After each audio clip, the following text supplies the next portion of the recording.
Greetings everyone, this is Resh. Welcome to my YouTube channel. I am a university lecturer, a PhD student, a published author, and a developmental educator. Vlog 15 is devoted towards unpacking the narratives pertaining to gratitude, and this vlog was specially requested by my brown queen, and she knows who she is. This one is for you, my darling, for you and your gorgeous family. Most people have somewhat of an instinctive understanding on what constitutes gratitude. Some don't believe in it. Some perhaps might think it's a bit too hippie-ish. And others, like myself, swear by it. There is a large body of work out there, scholarly work that is, of course, that supports the concept of gratitude and its invaluable attributes among humanity. Please allow me to define what gratitude is for you. The word gratitude derives from the Latin word gratus, which essentially means thankful. It is the quality of being thankful and the willingness to show appreciation in return for what you're thankful about. In terms of its origins, the concept of gratitude can be traced back to animals, where they have been known to engage in reciprocal altruism. Altruism refers to behaviours that benefit another individual at a cost to oneself. A good example that comes into my mind are those hard-working worker bees who devote their entire existence to the queen bee and to the hive. And most of those worker bees perish by devoting their entire existence in ensuring that the hive and the queen bee survives. There's also an abundance of research that supports human beings engaging in altruism, as they find it quite rewarding. One example that comes into my mind is when you see a young child starving or is hungry for food. You can almost feel their hunger pain, and consequently, if you have a meal, you might either give it to the child or you might buy them a meal because you can feel their pain, and you don't want the child to be hungry or starving, so you're prepared to almost compensate your pain, your hunger, and give that food to the child. As most of you all probably know me by now, I love my research, I love my critical thinking, my theories, frameworks, in order to provide knowledge or to explain concepts in a comprehensive and theoretical fashion. For the concept of gratitude, I referred to a number of different publications, and there was one that caught my attention. Robert Emmons and Michael McCullough, two leading psychologists, describe the concept of gratitude as a two-step process. Firstly, it's to recognize that one has obtained a positive outcome based on your actions or behaviors, and this could take from a feeling great about something, by helping a hungry child. It makes you feel satisfied. And secondly, it's to recognize that there is an external source to the positive outcome. I almost feel that there's something powerful out there. The universe protects me, God protects me, and they send me great things. I always have these moments where I do great things to people and expect nothing in return, and I receive great things in abundance. These external sources can take form of, obviously, God, which I mentioned earlier, or the universe. For those of you who are a bit more on the objective and sciencey side, it could be coincidence, it could be an accomplishment, it could be a reward that you were not expecting. It could be anything that you see as fit, as an external source that is affirming what you have done, the good that you have done to other people.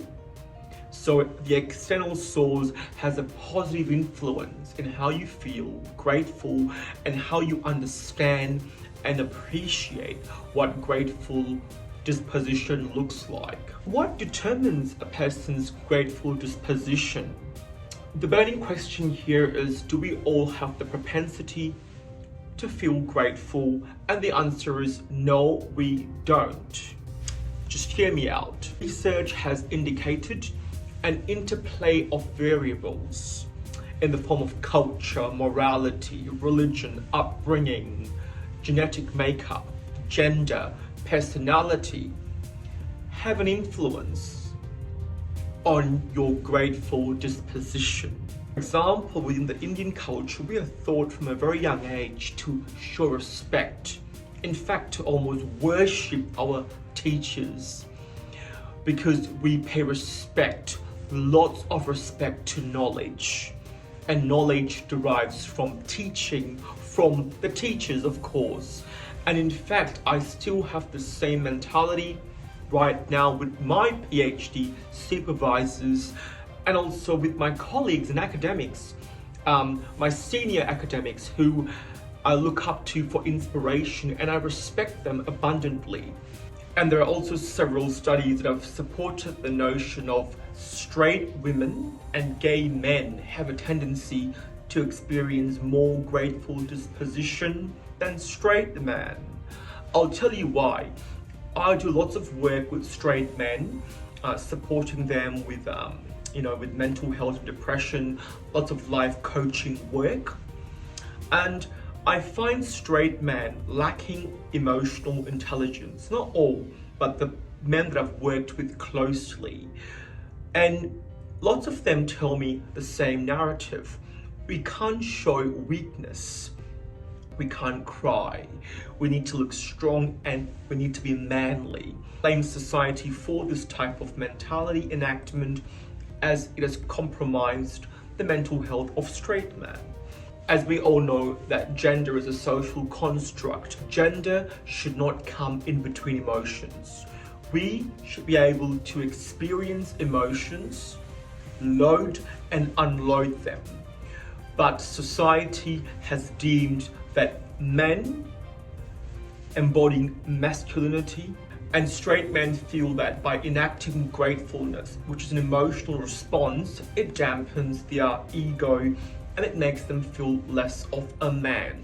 Incorrect, that's not true. More men, gay or straight, need to experience emotions by unloading and loading, of course, as well. There has also been research that have identified characteristics that act as a barrier to gratitude dispositions, and these include things like envy, materialism, narcissism, and cynicism. An ex-friend of mine comes into my mind at the moment who embodied or epitomized, shall I say, all of those characteristics: envy, narcissism, materialism, and cynicism. This friend of mine lacked the ability to show appreciation, however, was very much about taking, exploiting, and using people for his own benefits. I would like to draw your attention to the hierarchical model of gratitude. Firstly, it's the affective trait, spelled AFFECTIVE. An affective trait can be defined as the stable predisposition towards certain types of emotional responding. Secondly, it's the mood swings, the moods that fluctuate throughout the day with how you're feeling. Thirdly are the emotions, and the emotions are your short-term reactions or responses to events, things throughout the day. And these three hierarchical levels, the affective, the mood, and the emotions, all intersect and interconnect and interrelate. I'll give you an example to simplify this concept a lot more easier for you. At the affective level, hierarchical level, I have conditioned myself to respond to a certain circumstances because I saw it as fit. Let's just say if someone confronts me and wants to engage in dialogue or provides me with constructive feedback, by default, I become defensive. And I argue and I fight back, or I might be rude or blunt. And that's my default conditioned response. So at the mood level, given I have formed a predisposition by default to perceive everything as an attack, my mood swings will fluctuate rapidly up and down, and they'll be quite unstable, very unsettling moods, which will then impact my emotions and the way I experience and enact the emotions as well. Perhaps that could make me feel a lot more aggressive towards other people, a lot more resentful, or perhaps I might attribute a victim mentality towards myself, and I'll see things in a very, very myopic, short-sighted way, because by default I have trained myself to believe that I am a victim, and therefore my moods are always very up and down, and my emotions typically are quite unfavorable because I expect negativity. And here is an example of a grateful disposition being enacted at the 3 hierarchical levels. At the affective level, I've formed a disposition to helping people. By helping people or engaging in altruistic behaviours, I feel sanctioned, I feel satisfied. My moods are typically very good and stabilized, nice, balanced, equilibrium moods. They aren't up and down, they're quite stable. We all have our highs and lows, and that's okay, but if something happens to me, I can quickly come back to my balanced level of mood swings. This is what's very important. My moods are predictable and not unpredictable. They can be predicted and expected and anticipated. The emotional level is how I respond to things, okay? It might be a compliment from a client, or it might just be feeling a sense of gratefulness and thankfulness. So I'll be focusing more on those positive emotions, and obviously allowing for bad times when we do have to experience those negative emotions. Is all part and parcel of life, of course, but the focus is more on the positive emotions that will enable me to grow, develop, enhance my life. I will now spend some time talking to you about how gratitude supports your overall well-being and life development. Gratitude counteracts hedonic adaptations. It almost has elements of stoicism in it. For example, when we acclimate ourselves to see things in a positive way, we render growth, we welcome change, we welcome development. Now, bad things happen to all of us. In fact, most of us are in a privileged position. There is lots of people out there in the world who are suffering. And I use the word suffering strongly. They are suffering every single second of their lives. By encouraging people to see the good in their lives and not focus on the bad, we are teaching people to appreciate their life more, and we're teaching people to take control and to reclaim their lives. Society has dumbed people down because in Australia, we're quite privileged, you see. And with all these privileges and entitlements, you should see more opportunities, more growth. What I'm seeing is the complete opposite. More debilitation, more excuses, more bullshitting, because society has warranted people a permit to behave badly. Because as soon as you cry, poor me, everything is given to you. Unfortunately, this has not been my life. I've had to work hard for every single thing in my life. From the car I drive, to the work that I do, to the clothes that I wear. Everything I had to work very, very hard to acquire and obtain it. Very important first to build capacity and not problematize everything. Please Do not take things out of context, and do not also prostitute the context. Keep things in context, my darlings, and find ways through it, because it will serve you well now and in the future. I love this theory, Barbara Fredrickson's theory of broaden and build positive emotion theory. Positive emotions can really cultivate change. For example, playing football makes us happy. Doing something that you love gives you joy. Being kind to someone makes you feel affirmed and sanctioned. So focus on things that will enhance you, not reduce you. These emotional responses are very important. Why? Because they build your emotional resources. They add on to your emotional resources. So when times are difficult for you, we all have those low points in our lives.